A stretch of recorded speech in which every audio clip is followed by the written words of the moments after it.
Bueno, como decíamos, es una alegría para nosotros compartir este día con vosotros. Nosotros, como iglesia, también hacemos un día al año aquí en Codeseda, precisamente nos juntamos y le llamamos Día de Convivencia. Y yo creo que es un tiempo especial de estar juntos, de conocernos. Y bueno, pues claro, cómo no, con Castilleira Ribeira son recuerdos de la infancia y viendo este lugar, pues gana me daría coger un balón y jugar al fútbol, pero ya uno, con la edad, pues parece que no se puede, ¿no? Por dentro uno cree que sí, pero así que empiezas a correr, ya no puedes seguir. Así que algunos que fuisteis compañeros jugando al fútbol en nuestros tiempos allá en Castilleras. Así que bueno, pues gracias y no voy a dedicar ahora más tiempo a otras cosas. Así que os digo, queridos hermanos, pero no me refiero a David y Jonatán. Y los demás ya os podéis marchar, ¿no? Vale, queridos hermanos todos, a los que os conocemos y los que todavía no os conocemos. Bueno, cuando hay algo en la vida que es muy cotidiano, que es muy común, que está muy a la mano y que no nos cuesta mucho, pues normalmente, aunque sea importante, no lo valoramos. No somos conscientes del valor que tiene, a veces hasta que lo perdemos.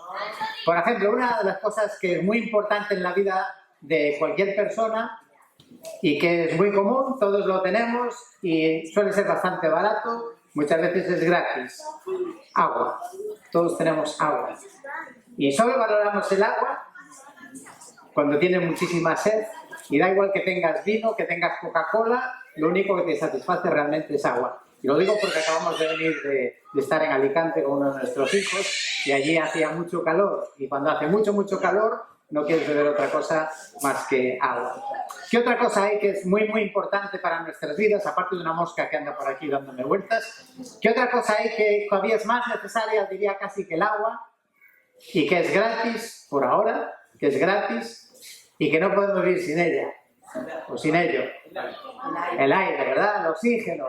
Apenas puedes vivir solo unos pocos minutos si no tomas oxígeno. ¿Y cuántos de nosotros incluimos en nuestras oraciones dar gracias a Dios por el aire que respiramos? ¿Verdad que así nunca nos acordamos? Y pobre de nosotros si no tuviéramos aire. Ahora, para un cristiano, ¿qué sería algo también así muy importante en nuestras vidas? Algo que es gratis, algo que es fácil de hacer, algo que no necesita ir a ningún lugar especial, algo que en cualquier momento, cualquier hora lo puedes hacer. La oración, ¿no? La oración. Y sin embargo, a veces le damos un uso limitado a la oración. Si fuera complicado orar, si fuera difícil poder tener un momento para hablar con Dios, ¿cuánto lo buscaríamos, no? ¿Cuánto lo desearíamos? Si solo fuera posible orar una vez al año, estaríamos allí todos, ¿verdad? Para orar, porque necesitamos hablar con Dios. Bueno, os voy a proponer una pregunta que solo tenéis que responder una palabra a una frase. Os voy a poner un poco difícil, porque claro, de la oración ya se sabe todo, todos sabéis todo, y yo no voy a decir nada nuevo tampoco. Pero me gustaría, si podéis pensar en una sola palabra para esta frase. La oración es un o una, y solo me puedes decir una palabra. A ver qué se os ocurre. La oración es un termómetro. o una... Termómetro. Un termómetro. Muy bien pensado. Hay muchas respuestas válidas, ¿eh? No hay ninguna equivocada, seguramente. Necesidad. Una necesidad. Herramienta. Una herramienta. Consuelo. Un consuelo. Una obediencia. Un acto de obediencia también. Una bendición. Una bendición. Refugio. Un refugio. La oración es una necesidad imperiosa y básica de la vida. En español son varias palabras eso. Bueno, seguro que podemos poner muchas más y todas son buenas y verdaderas. Para algunos la oración en realidad es como una obligación, porque claro, cuando éramos niños pequeños a veces el niño solo quiere comer y los padres le prohibían comer hasta que hemos orado. Es una obligación orar antes de comer. Los pastores de la iglesia siempre están predicando diciendo que hay que orar, que es necesario. Entonces, bueno, pues vamos al culto de oración porque nos lo mandan ir. ¿Alguna vez dicho que la oración es una bendición? Claro, porque si pedimos y recibimos, y Dios puede hacer cosas en mi vida, ¿cómo no va a ser una bendición poder orar y hablar con Dios? Para otros, la oración también puede ser como una oportunidad. Es la oportunidad de hablar con la persona más importante del universo, que es poder hablar con Dios. Pero claro, si realmente lo creyéramos y tuviéramos la oportunidad de hablar con Dios, a veces habría momentos y ocasiones que les daríamos más valor si realmente lo viéramos así. Si en la próxima reunión de oración supiéramos que va a venir alguien muy, muy importante para nosotros, a lo mejor haríamos un esfuerzo mayor por ir. La oración es un encuentro con Dios, así que es una tremenda oportunidad de poder encontrarnos con Dios, que Él se encuentra con nosotros y Dios es accesible, podemos hablar con Él y eso es una maravilla, poder hablar con Dios. Nosotros en Coruña, el año que viene cumpliremos 150 años de la iglesia, es la primera iglesia evangélica de Galicia y llevamos desde el mes de febrero pidiendo que nos reciba la alcaldesa. Bueno, parece que esta semana, por fin. Hablar con Dios en cualquier momento, cualquier oportunidad. Y nosotros, los cristianos, los creyentes de la era cristiana, tenemos muchas ventajas. Para nosotros nuestra relación con Dios es bastante diferente de los de creyentes de la antigüedad. Por ejemplo, Moisés, ¿cómo oraba? Moisés se ponía delante de Dios y decía, oh Jehová. O Manoah dijo, ah, Señor mío. Y los israelitas decían, Jehová, Dios de nuestros padres. Me parecían muy formales las oraciones. Sin embargo, cuando vino Cristo trajo un cambio radical, que la oración es hablar con nuestro Padre. Era algo nuevo, desconocido, tanto por el pueblo de Dios del Antiguo Testamento como las naciones circundantes nunca se dirigían a sus dioses como Padre. Y Jesús rompió todas las barreras de la relación, de la comunicación del hombre con Dios, algo nuevo y desconocido. Así que esta es la palabra de esta mañana, es que la oración es una necesidad. Yo necesito, no sabría vivir sin la oración. Y voy a daros algunas cosas por qué es importante o para qué es necesaria la oración y espero que al final pues, podamos realmente sentirlo, no solamente entender las verdades, sino sentirlas. En primer lugar, la oración es una necesidad espiritual. Claro, por ejemplo, para poder salvarte, necesitamos orar. Una persona se puede salvar sin tener la Biblia, sin leer la Biblia, sin escuchar un sermón, sin que un predicador le hable, pero nadie se puede salvar, nadie se puede convertir si no habla con Dios, si no confiesa sus pecados y le pide que sea su Señor y Salvador. La necesidad espiritual también es después, para nuestra santificación.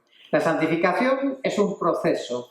Cuando tú te convertiste, empezaste un proceso. Y ese proceso va a terminar un día que llamamos el día en que seremos glorificados.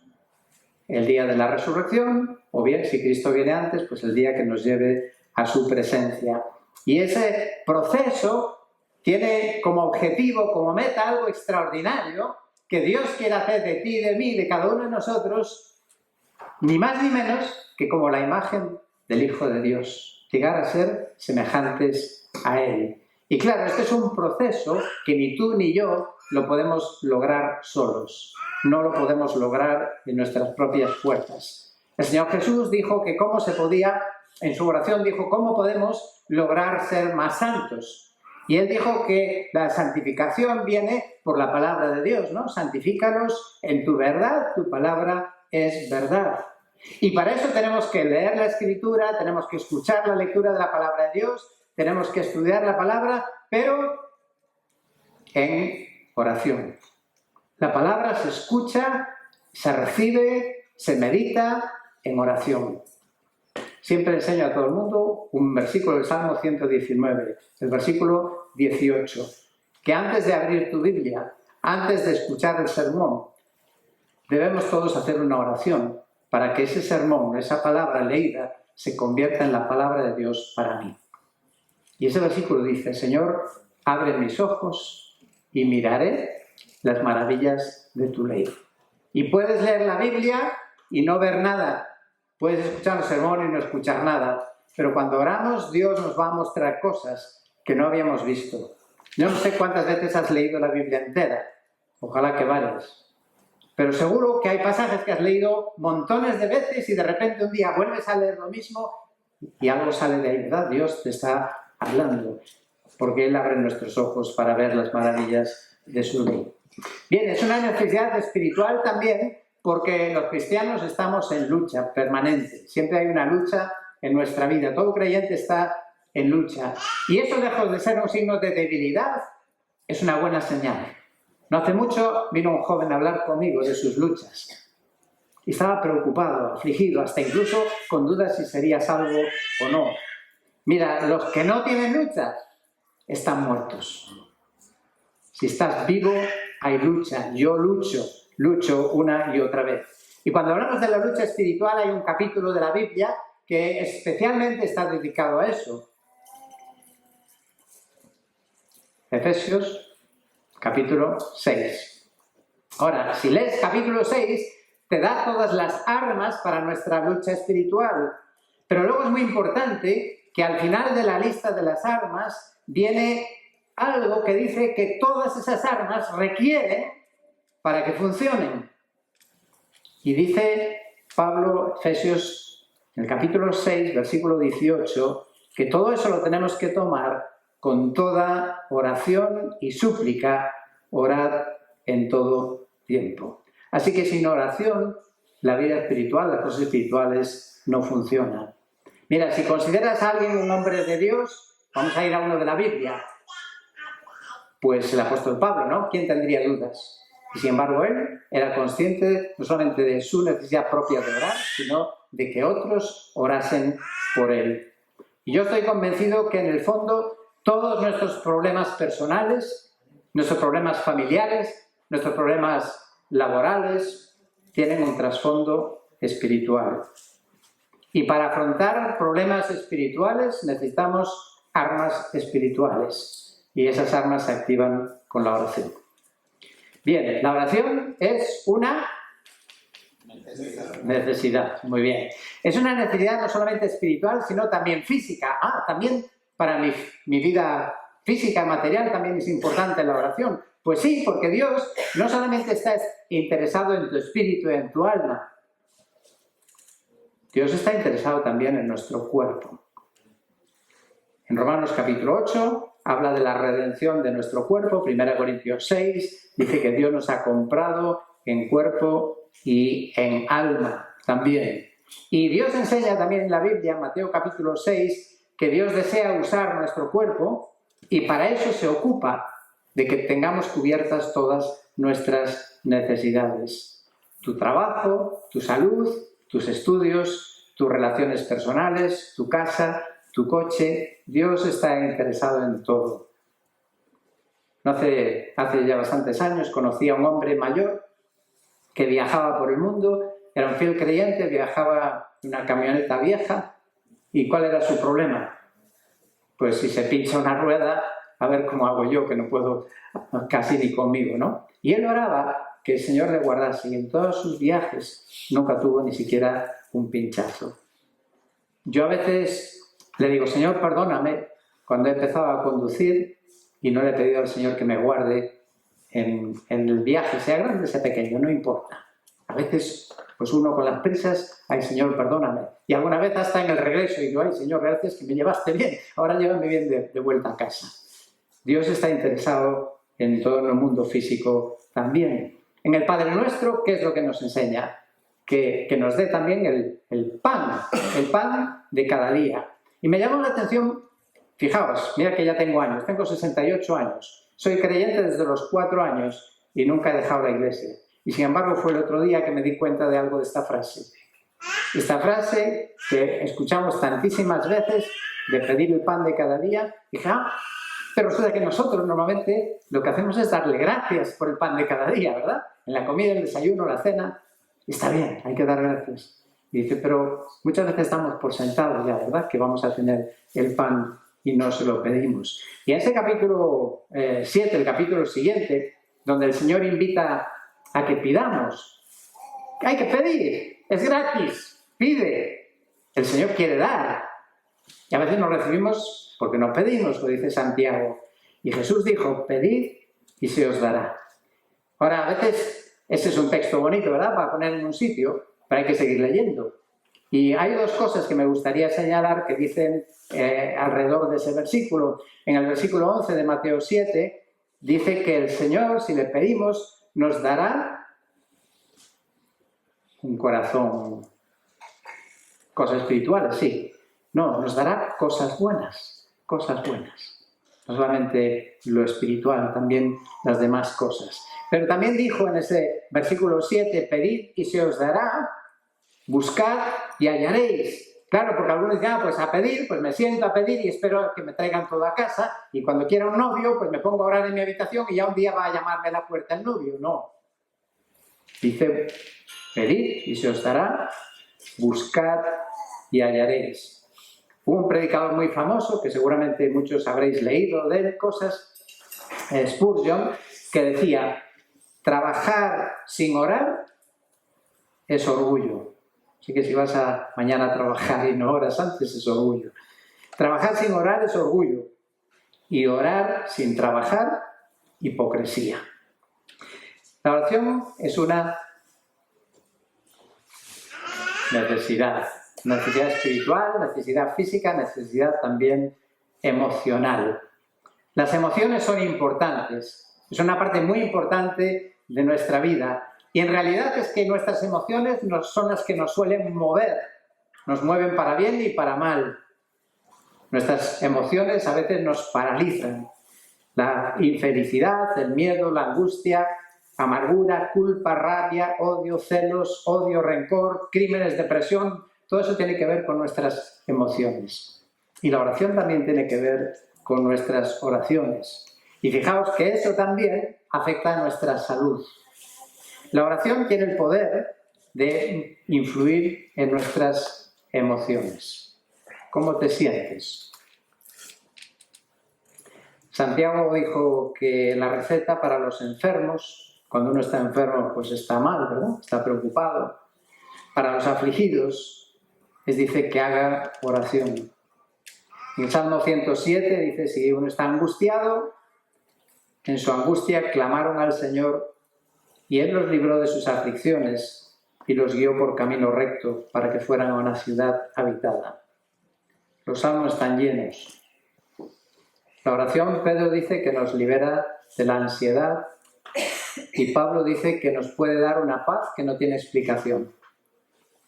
No hay mayor impacto en el testimonio que cómo un creyente afronta las situaciones difíciles de la vida. Y las afrontamos confiando en el Señor, orando, y eso nos da una paz que la gente dice, ¿cómo es posible que esta persona está pasando por esto? Y reacciona, actúa de esta manera. Los antiguos conocéis el himnario, ¿verdad? Uno de los himnos muy conocidos y cantados decía, ¿está el hombre desprovisto de paz? Esto es porque jugamos al fútbol. Esto es porque no llevamos todo a Dios en oración. Estás débil y cargado de cuidados y temor. La oración también nos libera de la culpa que muchas veces nos paraliza. Todos tenemos seguro cosas que a veces nos hacen sentir culpables. Y si eres creyente seguramente ya has pedido perdón. Pero a veces nos cuesta perdonarnos nosotros mismos. Tenemos que aceptar que cuando oramos, Dios nos perdona y nos ayuda a liberarnos de la culpa. Está comprobado que las personas que oran tienen menos ansiedad y mejor salud. En cuarto lugar, la oración es una necesidad espiritual, es una necesidad física, emocional, en cuarto lugar, una necesidad mental.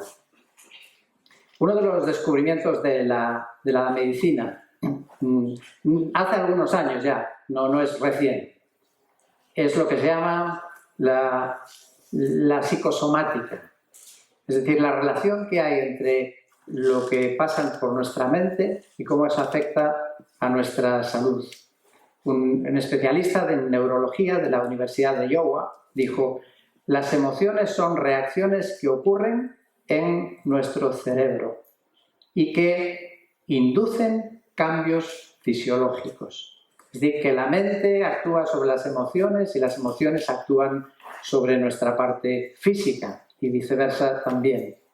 Una frase muy famosa que habréis escuchado en latín, pero se entiende en castellano, que dice: mens sana in corpore sano. Mente sana en cuerpo sano.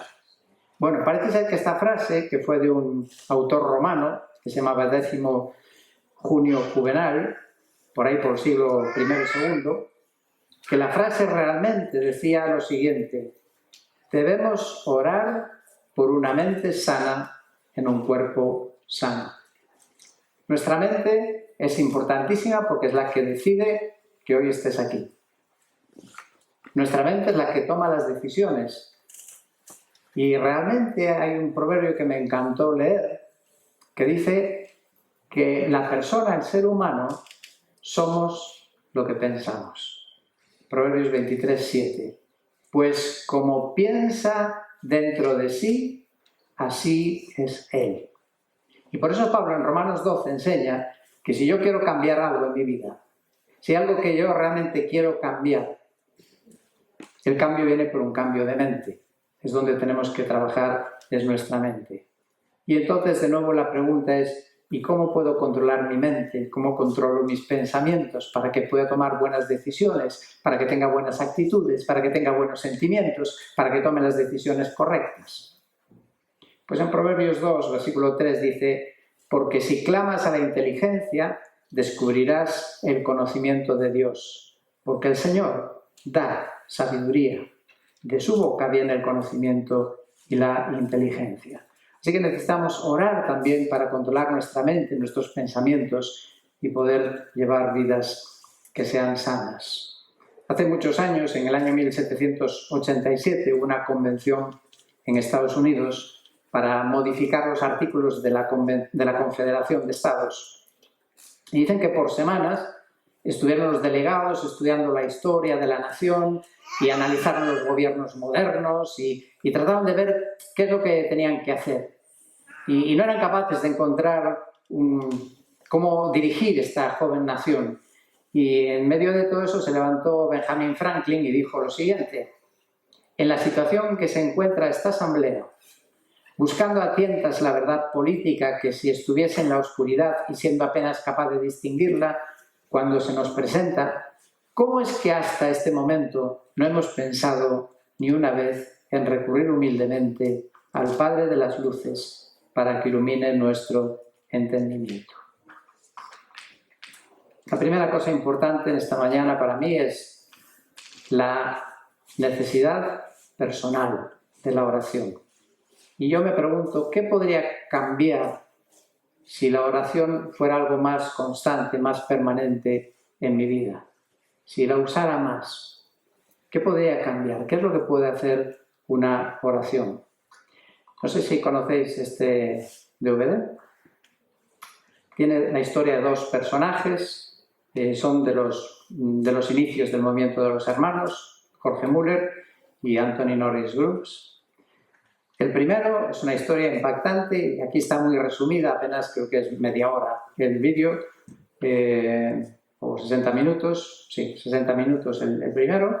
Es una historia que todos deberíamos conocer y leer, la historia de este hombre, de Jorge Müller.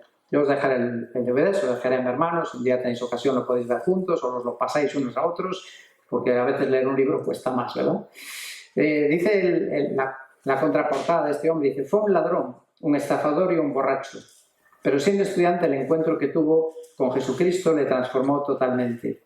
Hoy en día se le recuerda como el hombre que durante su propia vida recaudó lo que en la economía actual la cantidad prodigiosa de 100 millones de euros. Y lo hizo para dar un hogar y protección a los 12.000 huérfanos que él robó, entre comillas, de las calles crueles de la ciudad de Bristol, en Inglaterra. Hizo todo eso sin hacer ninguna petición y sin ninguna técnica de recaudación de fondos, sino sencillamente por medio de la oración. Jorge Müller fue un pionero del siglo XIX. Hay una anécdota que se cuenta de él, de lo importante que era para él la oración. Que una ocasión, oyendo esa labor tan extraordinaria que hacía, le fue a visitar la reina de Inglaterra. Y entonces le llamaron a su habitación y dijeron: señor Müller, la reina está en la sala y quiere hablar con usted. Müller contestó: dígale a la reina que no puedo hacerlo ahora, porque estoy hablando con el Rey de Reyes y no la atenderé. A ver quién hace eso, ¿verdad? Pero es realmente entender lo importante que es la oración y con quién estamos hablando con Dios. Un libro que algunos ya sabéis que lo digo siempre, El contrabandista de Dios, que llevaba Biblias camufladas y él oraba una oración curiosa, ¿no? Al contrario de lo que ora todo el mundo, que los ciegos quieren orar, que vean, ¿no? Se ora para que los ciegos puedan ver. Pues él oraba para que la gente se quedara ciega, los soldados en la frontera, para que no vieran las Biblias que llevaba. Y fue verdad, y ocurrió así, de esa manera. Dios contesta la oración y puede hacer cosas que no te imaginas. En el año 2000 leí una historia curiosa de un gatito. Un gatito que pertenecía a un pastor rumano, y se quedó atrapado en un árbol. Para bajarlo, el pastor tiró una cuerda sobre la rama, la amarró al parachoques de su coche y, conduciendo muy lentamente hacia adelante, tiró de la rama hasta que la pudo alcanzar. Pero justo entonces la cuerda se soltó y el atemorizado gato se fue volando por el aire sin que nadie lo pudiese encontrar. Al día siguiente, el pastor se encontró con una vecina. «No va a creer lo que pasó ayer. Mi hija había estado suplicando que le consiguiera un gatito, pero le dije que solo podía tener uno si Jesús se lo daba. Así que salió corriendo, se arrodilló y oró: Jesús, por favor, dame un gatito que sea mío para cuidarlo y amarlo. Amén». Y en ese momento cayó del cielo un gatito con las uñas extendidas. Así es, Dios a veces responde instantáneamente. Y es que la fe de una niña es más grande que mi fe. Spurgeon decía: no necesitas nada, no deseas nada, entonces me temo que no conoces tu pobreza. No tienes ninguna gracia que pedirle a Dios, entonces que la misericordia del Señor te muestre tu miseria. Un alma sin oración es un alma sin Cristo. La oración es el balbuceo del niño creyente, el clamor del luchador cristiano, el requiem del santo moribundo que duerme en Jesús. Y lo que yo he aprendido personalmente en cuanto a la vida de oración es que Dios quiere más que momentos de oración con una lista de pedidos, ¿verdad? Ahora vamos a orar con la lista de pedidos. Y a veces esa lista de pedidos ni sabemos lo que pedimos, ¿no? Si nos conviene o no. Creo que la oración debemos desarrollar un hábito de conversación permanente con el Señor. Debe ser algo tan natural, por eso dice Pablo: orad de vez en cuando, sin cesar, muy bien. Es vivir en la presencia de Dios. Es como caminar con Dios. Realmente caminamos con Dios si eres creyente. El Señor está contigo. Y tú te imaginas pasar todo un día con un amigo, con una amiga, y vas aquí, vas allí, estás haciendo las cosas y Él está siempre a tu lado. Pero tú no le dices ni una sola palabra, no le hablas, le ignoras. Y eso es lo que hacemos con Dios. Y creo que orar sin cesar es orar, que estar permanentemente hablando con el Señor y compartiéndole tus pensamientos. Y tú ves: ay, Señor, qué día tan bueno puedo disfrutar. Ay, Señor, voy a hablar con no sé quién. Oye, pues dame la gracia, las palabras adecuadas. Y Dios responde a eso. A veces es una preocupación, ¿verdad? Cuando tenemos que hablar con alguien importante, un negocio, algo que hay tensión. Y cuando uno ora puede descansar y decir: bueno, yo he orado.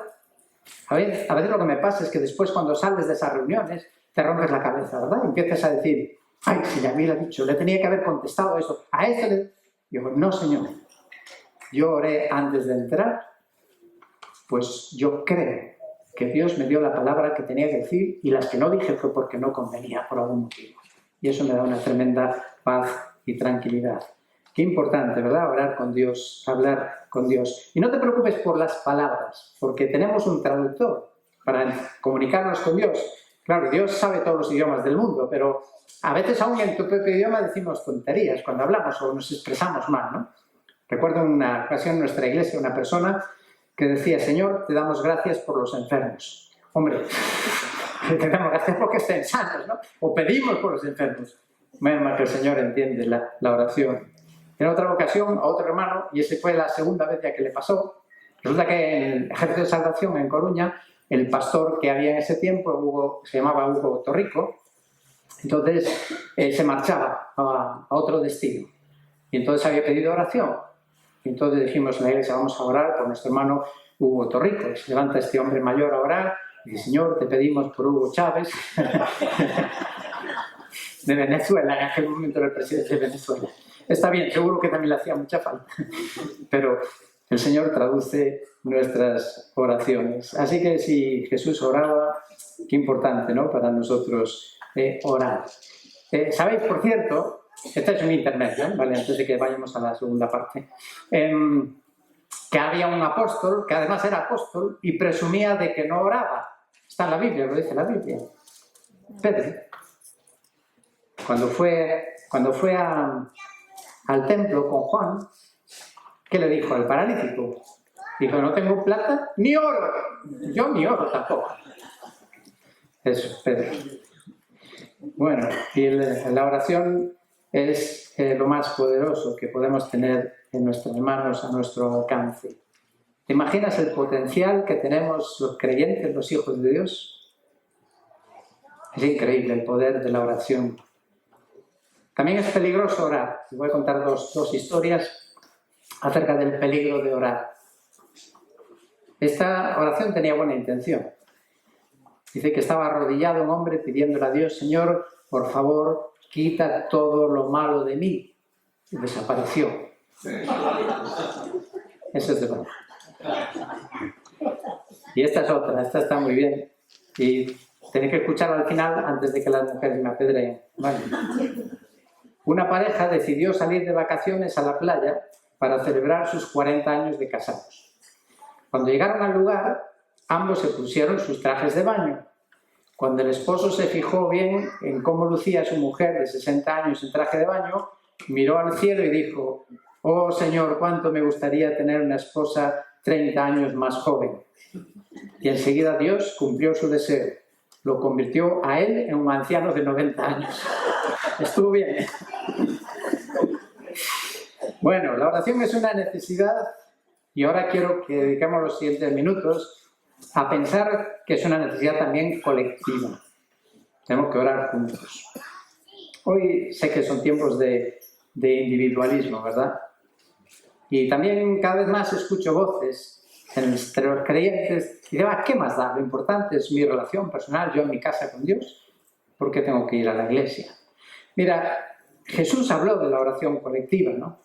Cuando nos enseña a orar, ¿cómo nos enseñó Jesús a orar? Padre mío, Padre nuestro, una oración en plural, ¿no? Y todo el Padre nuestro está en plural. Danos hoy nuestro de cada día, perdónanos nuestras deudas, nosotros hemos perdonado, no nos metas en tentación, líbranos del mal. Es una oración en plural. Está hablando de una oración que se hace con otras personas delante. Ya sé que los que sois muy estudiosos de la Biblia estaréis pensando: pero es que Jesús antes dijo otra cosa. Dijo que lo importante es que hay que orar encerrado en tu casa y que no hace falta ir a la iglesia. Bueno, lógicamente Dios no se va a contradecir, ¿verdad? Hay que leer bien la Biblia, y si lees es verdad que el Señor habla de eso, de entra en tu habitación y habla con el Señor. Pero claro, si lees bien el texto de lo que está hablando, dice para ser vistos, para ser alabados, para ser vistos. Lo que estaba corrigiendo es que la oración no es para hacer alarde, porque también es verdad que a veces en el culto, cuando alguien ora en público, a veces está pensando más en la gente que en Dios. Y parece que le está predicando a la gente. Algunos predican a la gente en la oración en lugar de hablar con Dios. Entonces eso no vale, esa excusa no vale. La reunión de oración, los hermanos juntos para orar, Padre nuestro. Y podemos pensar en esa reunión también, porque si Jesús usó el término Padre, podía haber elegido otro, ¿verdad? Podía haber dicho Señor nuestro, podría decir Dios nuestro. pero eligió el Eterno Padre. Porque los creyentes, los hijos de Dios, somos una familia, somos hermanos, somos sus hijos. Tú te imaginas, si eres padre de familia, lo entenderás mejor, y cuanto más mayor quizás nos hacemos, más lo valoramos. Pues piensa que invitas a tus hijos a tener un tiempo contigo, a comer, a cenar, a estar juntos. Y hay un hijo que optó por ir a otro lugar, ¿verdad? No, yo estoy en espíritu allí, ¿verdad? No. Qué importante es que el Padre vea a sus hijos reunidos, Padre nuestro. También Jesús dijo que hay una promesa especial.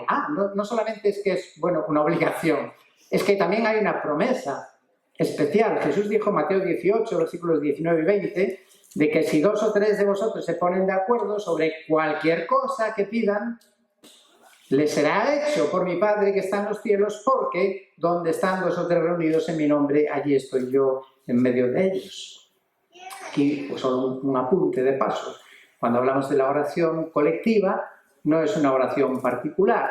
Algunos están muy de moda y yo sé que el Señor traduce la oración, pero decimos, Señor, yo te pido. No está mal, pero es Padre nuestro, es en plural, ¿verdad? Cuando hablamos porque nos hemos puesto de acuerdo que hoy nos vamos a juntar para orar por estas necesidades. Y eso es lo más correcto. Pero bueno, no tengo objeción tampoco, no me escandaliza ni me parece mal si alguien dice, Señor, yo te pido. ¿Valoramos la reunión de oración? Sé que es el gran problema de todas las iglesias, la nuestra también. Me gustaría poder hablar con el ejemplo y en ese sentido tampoco puedo. Me gustaría. Es un lugar especial de encuentro con el Señor. Bueno, pueden ser también grupos de oración, ¿verdad? Lo tenemos en la Biblia. Daniel y sus compañeros se juntaron para orar. Cuando Daniel tuvo un problema, ¿qué hizo? Podía haber sido él solito a orar, pero no. Él buscó los compañeros para orar y Dios le ayudó en aquel enigma. Jesús, en el momento más difícil de su vida, en Getsemaní, también pudo haber sido él solo como solía al monte a orar, pero no. Pidió a los 3 más íntimos que le acompañaran para orar. Pablo, cuando estaba en la cárcel, pues se ve que también tenía momentos de poder orar con sus compañeros. ¿Cómo lo sé? Bueno, mira lo que dice Colosenses 4, versículo 12. Le escribe Pablo desde la cárcel a los colosenses y les habla de un compañero. Le dice, Epafras os envía saludos. Y ahora ¿qué dice? Siempre esforzándose intensamente a favor vuestro en sus oraciones. ¿Cómo sabía Pablo que Epafras oraba de esa manera por ellos? Porque oraban juntos, porque se juntaban para orar por los hermanos, por la obra, por el Evangelio. Otra cuestión más. ¿Cómo deberían llamarse o cómo le llama Dios al lugar de reunión de su pueblo? ¿Cómo deberían llamarse nuestros locales? Local de cultos, capilla evangélica. ¿Sabes que Dios tenía un nombre para el lugar donde se reunía su pueblo? Y qué curioso ese nombre. Bueno, ya viene de los profetas. Jesús lo repitió. Mateo 21, versículo 13, le dijo a los que estaban en el templo, escrito está, mi casa será llamada casa de oración. Una característica principal de la iglesia debe ser que sea una casa de oración, un lugar de oración. Porque en la oración honramos a Dios, ponemos a Dios en el centro, en su lugar. La oración nos enfoca en Dios en lugar de otras cosas, ¿verdad? La oración expresa nuestra dependencia de Dios, de cuánto necesitamos a Dios. La confianza de que Él puede hacer. Alguien dijo, no orar es declarar la independencia a Dios, independiente de Dios. En la oración buscamos la bendición de Dios. Y fijaos que los judíos, hasta hoy, siglo XXI, todavía creen que el templo era un lugar de oración. ¿Por qué? Porque hoy solo quedan los restos, queda la muralla de Jerusalén y todavía van allí ahora y a poner allí sus papelitos con las oraciones. El templo es el lugar donde Dios ponía su nombre, su presencia y manifiesta su poder. Yo creo que el templo, en este caso la iglesia, el pueblo de Dios cuando se reúne para orar, es como que se cruzan las miradas. Dios mira a su pueblo su pueblo mira a Dios. Qué bonito, ¿verdad? Cuando hay una relación de amor, poder cruzarse las miradas. El himnario del pueblo de Dios del Antiguo Testamento, ¿cuál era? ¿Cuál era su cancionero? Los salmos, ¿verdad? Y la mayoría de los salmos, o gran parte de los salmos, son canciones que son oraciones comunitarias. Oraciones comunitarias. Los judíos, cuando perdieron el templo, ¿ahora qué hacemos? No tenemos casa de oración. Bueno, pues en la diáspora y en Jerusalén mismo se construían sinagogas. Pero a veces, en algunos lugares lejanos donde no había muchos judíos, pues no había suficiente quórum para edificar y poder celebrar el culto de sinagoga. Pero aún así, sabían que era importante juntarse para orar. Si recordáis el viaje de Pablo con Silas, probablemente con Lucas, viajando por el mundo y llegan a un lugar donde saben que hay judíos, ¿y a dónde los van a buscar? ¿Qué estarán haciendo los judíos? Orando junto al río. Buscaban un lugar especial donde reunirse para orar. Y creo que es importante este concepto. El concepto de iglesia también es un concepto de templo. Y si Dios usa esa palabra en el Nuevo Testamento es para que recordemos el templo en el Antiguo Testamento y que podamos asociar ideas como un lugar de encuentro con Dios. En la oración colectiva es muy importante porque también aprendemos a orar. ¿Cómo aprendemos a orar? Escuchando cómo otros hacen sus oraciones. Y por eso, en la oración también es otra manera de participar cuando estamos juntos. ¿Tú no quieres unirte a las oraciones de tus hermanos, si estás de acuerdo con ellas? ¿No los quieres apoyar en oración? Entonces decimos amén. Y yo le digo a la gente, si no estás de acuerdo a lo que alguien oró, no digas amén. Pero si no, tenemos que coger esta costumbre de decir amén a las oraciones. Este hombre, Jorge Müller, ¿sabéis cómo empezó su vida cristiana? Tenía casi 20 años. ¿Y qué es lo que le tocó? ¿Qué es lo que hizo que fuera ese hombre tan importante? Pues fue invitado a un culto de oración. Qué curioso, ¿verdad? Nosotros invitaríamos a una predicación del Evangelio, a un espectáculo, a un concierto, invitamos a los amigos, y no digo que esté mal, y además cada época puede ser diferente. Pues a él el Señor le tocó en una reunión de oración, viendo a creyentes de rodillas que rogaban a Dios por la bendición para su iglesia. Y dice que nunca en su vida olvidó aquel culto. La oración colectiva. Jesús nos habló de ella y también la vemos en la primera iglesia, la iglesia del primer siglo. En el Nuevo Testamento se habla 121 veces de orar. De esas 121, 26 están en el libro de los Hechos. Así que la iglesia del Señor era una iglesia que oraba. Si lees Hechos, rápidamente ves que lo primero que hicieron cuando Jesús se fue, ¿y ahora qué hacemos? Marchó Jesús. Están orando, reunidos orando. Y no fue algo puntual porque dice que perseveraban en hacerlo. Luego hubo que tomar una decisión importante. Pues que la tomen los líderes. No, para tomar una decisión importante, la iglesia se reunía también. Se reunieron 120, Hechos capítulo 1. Y luego, lo más espectacular que ocurrió en la iglesia, algo que marcó un antes y un después, ¿qué fue? La venida del Espíritu Santo, ¿verdad? Qué impactante tuvo que ser aquella reunión. Y el Espíritu Santo podía haber venido antes del culto, o podía venir después del culto, pero no. Vino cuando la iglesia estaba reunida. ¿Y qué es lo que hacía? Entre otras cosas, estaban orando. Y ahí después vinieron también los convertidos como consecuencia. Pedro, Juan y Pablo también más tarde solían ir al templo a orar, eso dice el libro de Hechos. Y Pedro y Juan, cuando eran amenazados, la iglesia otra vez reunida orando. ¿Y qué pasó? Volvió a haber una manifestación del Espíritu Santo que les dio poder para poder testificar. Y ahí, claro, los líderes de la iglesia pues tenían un papel muy importante. Yo sé que los dirigentes de las iglesias tienen muchas ocupaciones, ¿verdad? A veces tenemos que hacer de todo. Pero si tenemos que poner orden de prioridades, no sé cuál diríais vosotros que deben ser las prioridades de los pastores, de los dirigentes, de los guías en la iglesia. Si tuviéramos que poner a elegir pues, ¿a qué queremos que se dediquen principalmente? La respuesta está en Hechos capítulo 6. En Hechos capítulo 6 había muchas cosas que atender y entonces tuvieron que decidir poner un orden de prioridades.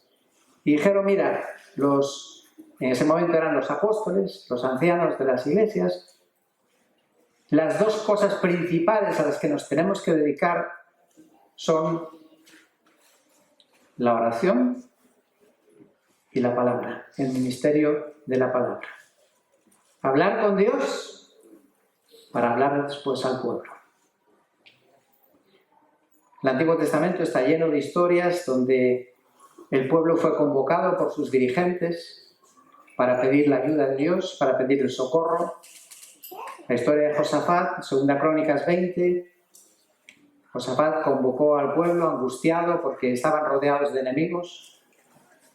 Y fijaos que dice algo para mí importante. Los niños también estaban allí. Las reuniones de oración no son solo para los mayores. Los niños, las mujeres, los hijos estaban allí. Y yo siempre digo que los niños, aunque sean muy pequeños, también está bien que vayan.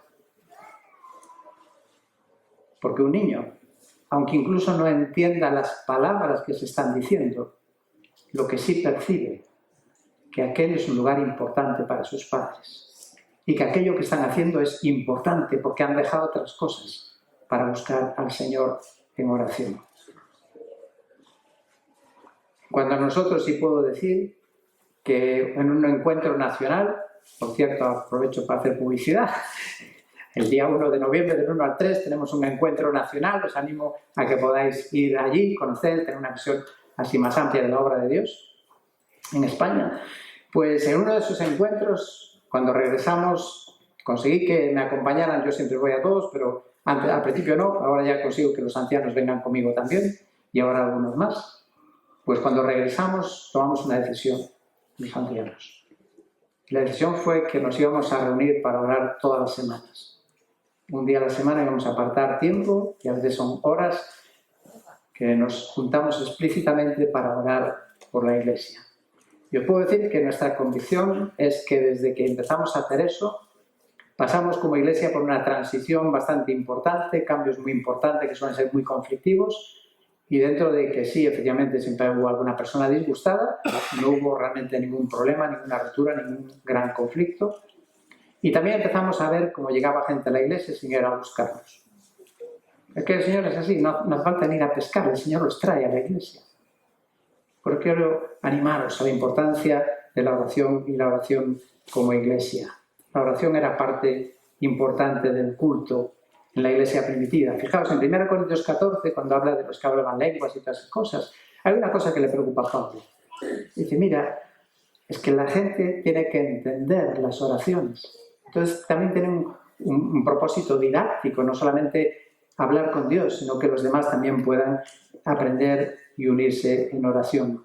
Hay un libro bastante interesante de historia que se llama Cómo oraban y trata de los avivamientos en la época de los puritanos. Y ahí te vienen las oraciones, qué es lo que oraban y cuáles eran los resultados que había de sus tiempos de oración. Juan Wesley, el famoso predicador, él estaba convencido que sus éxitos predicando el Evangelio, cuando se convertían miles de personas, no eran por su predicación, sino porque la Iglesia estaba orando detrás.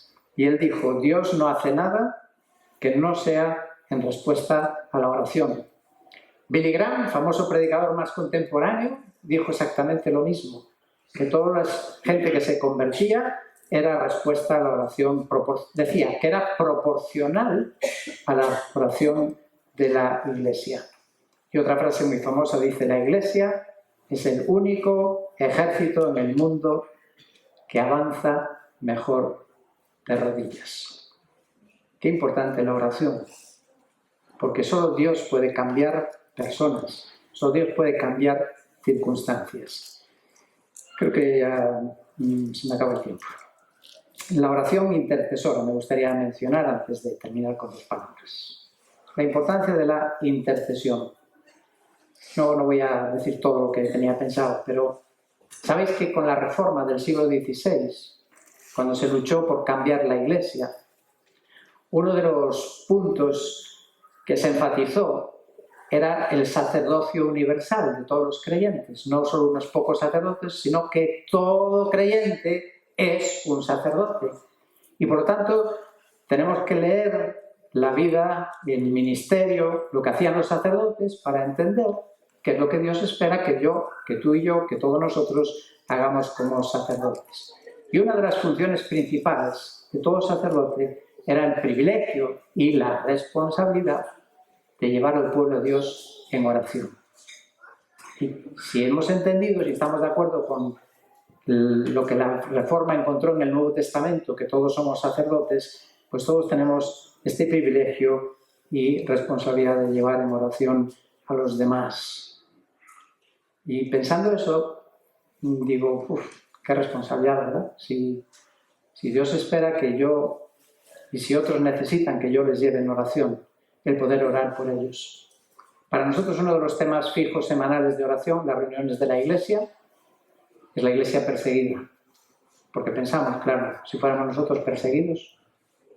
¿Y sabéis qué es lo que dicen siempre los hermanos de la Iglesia perseguida? Cuando hablan de qué es lo que necesitan. ¿Sabéis lo que piden siempre? No piden dinero. No piden que hagamos protestas, manifestaciones. Solo piden una cosa, que oremos por ellos. Es que la oración tiene poder y cambia vidas. Dios creo que me busca en cada reunión de oración, en cada reunión de la Iglesia. Y probablemente Dios se pregunta, cada vez que hay una reunión, y yo, claro, cuando no puedes, no puedes. Y yo podría estar y no estoy. Creo que vuelve la pregunta de Adán y Eva. ¿Qué le dijo Dios a Adán? ¿Dónde estás tú? ¿Dónde estás tú? Dios está aquí, Dios, el Creador, está aquí. ¿Y yo dónde estoy? Ya sé que es sacrificio a veces, pero Dios valora los sacrificios. Y la reunión de oración a mí me ayuda a apartar tiempo para orar. A lo mejor si no hubiera reunión de oración, seguramente yo no estaría orando en ese tiempo. La reunión de oración me aporta temas también, por los que tal vez yo en mi casa nunca oraría por eso. Pero oigo a los hermanos orar, los que proponen temas de oración, y me ayuda a orar. ¿Y sabes? Muchas veces es en la reunión de la Iglesia donde Dios contesta las oraciones. A veces oramos, preguntamos al Señor, pedimos al Señor, no vemos respuesta, y resulta que la respuesta viene en el culto, en la reunión de la Iglesia. Estar atentos a la respuesta de la oración. Y Dios es poderoso para hacer mucho más abundantemente de lo que pedimos o entendemos o pensamos. Sí que puede que nosotros no conozcamos el poder de la oración, pero ¿sabes? Hay alguien que sí que lo conoce. El diablo. Y termino con esta frase. El diablo se ríe de nuestras obras, se burla de nuestra sabiduría, pero tiembla cuando oramos. Gracias, Señor, por poder hablar contigo. Gracias porque eres un Dios accesible, un Dios cercano, un Dios sensible. Gracias porque eres todopoderoso para responder a todas y cada una de nuestras necesidades. Gracias porque tú nos amas y quieres lo mejor para nosotros. Gracias porque siempre estás esperando por nosotros. Y ahora queremos confesar y pedir perdón por todas las veces que te hemos ignorado, por las veces que hemos hecho las cosas sin antes preguntarte, sin buscar tu dirección, tu sabiduría, por buscar otros recursos antes que buscarte a ti. Señor, te necesitamos y eres nuestra necesidad. Gracias porque tú nos la das de una manera tan fácil y tan sencilla. Pedimos que tú nos ayudes y que nos ayudes a tomar buenas decisiones en cada momento, en cada oportunidad. Bendícenos, Señor, bendice esta iglesia de Ribeira. Lo pedimos en el nombre de Jesús. Amén.